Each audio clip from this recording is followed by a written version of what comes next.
Good evening, I'm B. Nagesh. Today we discuss a topic in General Studies Paper 2, role of the civil service.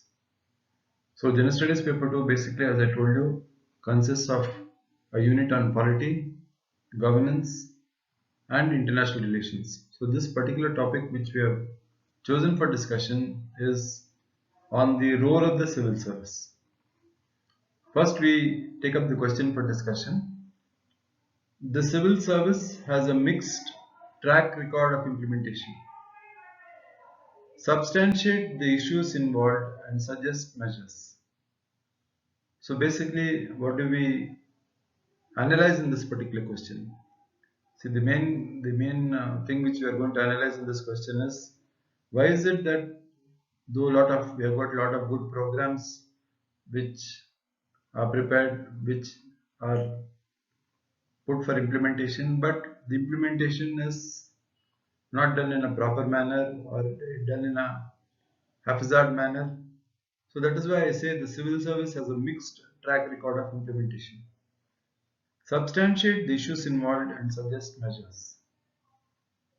So first we have a general discussion on what is policy formulation, what is policy implementation. See, the preparation of a policy, when the policy or any program is going to be formulated by the political executive, that is the Prime Minister and the Council of Ministers, they take the advice of the civil service and then the civil service gives the inputs for policy formulation.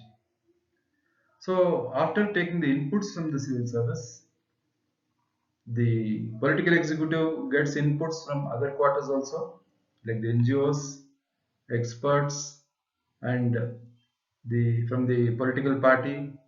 After all that, they prepare the policy. Then the implementation of the policy is the work of the executive. As I said, there are two types of executive in India. One is the political executive, that is the Prime Minister and the Council of Ministers. The other is the permanent executive, that is the civil service. So the political executive prepares the policy and the civil service implements the policy. The political leadership is a crucial force behind the success of any policy. If any policy has to succeed, it is the strong leadership provided by the political element. See the issues in implementation. We have had 12 5-year plans, we have had umpteen number of government programs. We list certain issues which are coming in the way of implementation. First, wastage of public resources. When I say wastage of public resources, I mean incompleted projects. See, if you see the school buildings constructed by the Jilla Parishad at the district level, the buildings are constructed from funds given by the Jilla Parishad, okay, but very little amount is set apart for maintenance of these school buildings. So due to lack of maintenance, the buildings fall into disuse. So this improper planning results in wastage of public resources. Incomplete projects which I discussed earlier, we have umpteen cases of the irrigation projects being left halfway due to paucity of funds or even you take the widening of the national highways. So what happens? The schemes are planned well in advance and the land acquisition hits a hurdle with the result that the work is left incomplete. Then the land costs spiral, then you have to give compensation for the farmers, for the people who are displaced. Incomplete projects is another issue in implementation. Inefficiency. By inefficiency, I mean the inefficiency in implementation could be due to lack of leadership or could be due to a non-performing civil service. Then corruption.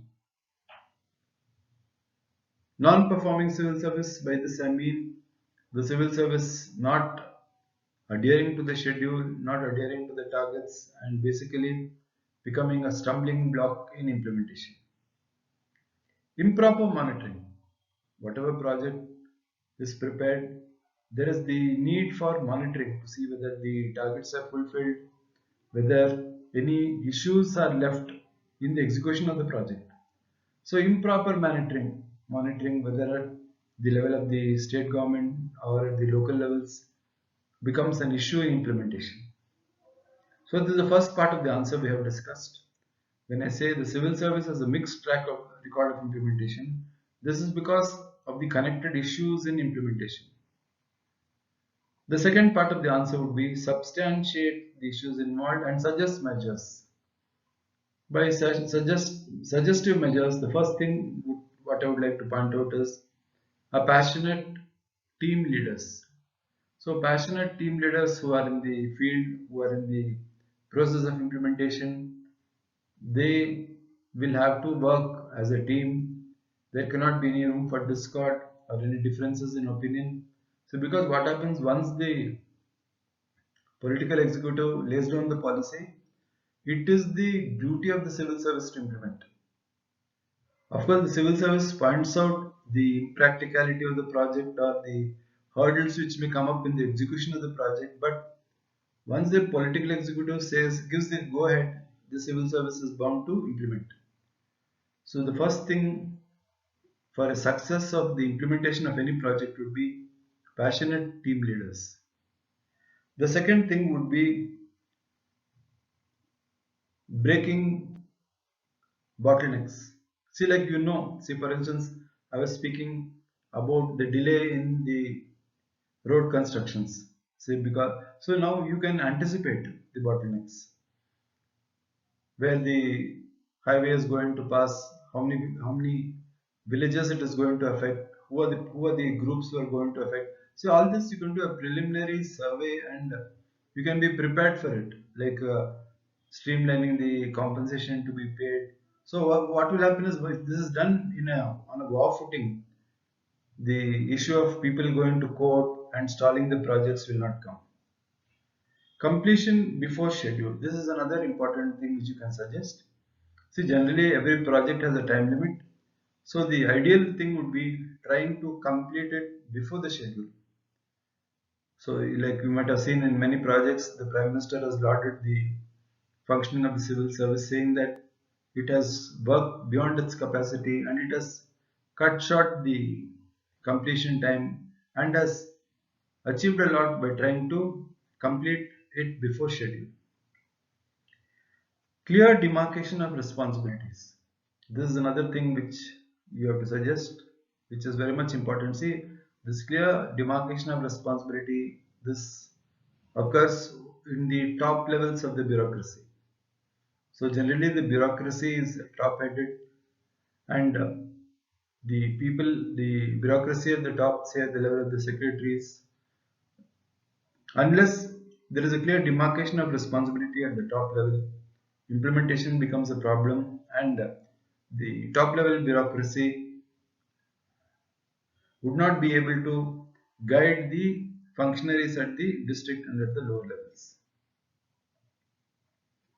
Brainstorming to face unlikely challenges. Now, for the sake of repetition, the we speak again once again of the land acquisition taken up for the construction of the national highways, expansion of the national highways.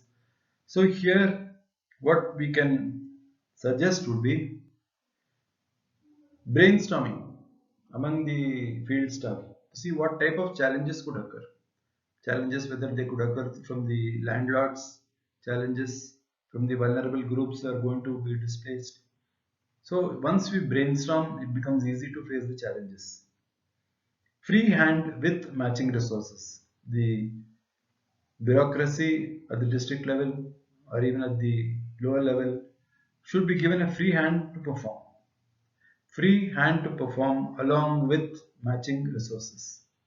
This is the most vital component responsible for the success of any program. That is free hand to perform without any interference, either by the top bureaucracy or by the political element, plus matching resources. On the spot decisions. On the spot decisions again, the civil servant who is executing the project or who's the team leader of the project should be allowed to take decision on the spot rather than trying to get clearance from the state government at every stage. Trying to get clearances or trying to get guidance from the top bureaucracy will be a hurdle in effective implementation. Good governance, bold innovation, and rewarding delivery. This is the most important thing. Even you might have seen in many occasions, the government is stressing on rewarding the performers. So this is another important thing wherein which will spur the process of implementation if you reward the performers.